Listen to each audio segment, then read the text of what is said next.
Кыргызстандан аткезчилик жолу менен Баткен аркылуу негизги азык-түлүктөрдү ташып кетүүгө аракет кылып жаткандар бар. Бул тууралуу Улуттук коопсуздук боюнча мамлекеттик комитеттин төрагасы Камчыбек Ташиев билдирди. УКМКнын төрагасы коңшу өлкөдө ун менен кумшекер 1,5 эсе кымбат.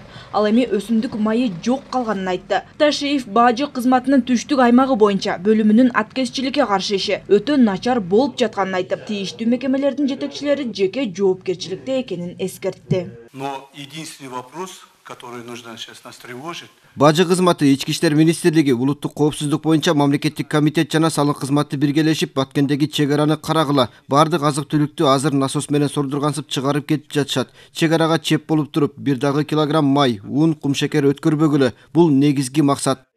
Ал ошондой эле азык-түлүк коопсуздугун камсыздоого экономика жана коммерция министри Данияр Амангелдиев, каржы министри Алмаз Бакетаев жана өзгөчө кырдаалдар министри Бообек Ажыкеев жеке жоопту экенин белгиледи. Если какие-то вопросы возникнут по продовольственной безопасности, вот это 3 министра будет персонально головой будет отвечать. Силер жеке жоопкерчилик тартасыңар. Кампада канча дан, ун, кант бар экенин, аны кайдан сатып алууга болорун, прогноздорду, келишимдерди так билишиңер керек. Алдын ала бардык өнөктөштөр менен иштегиле. Азык-түлүк коопсуздугу боюнча маселе жаралса, анда бул 3 министр керт башыңар менен жооп бересиңер. Азыр өлкөдөгү эң башкы маселе дүйнөлүк каатчылык мезгилинде азык-түлүк коопсуздугун камсыз кылуу.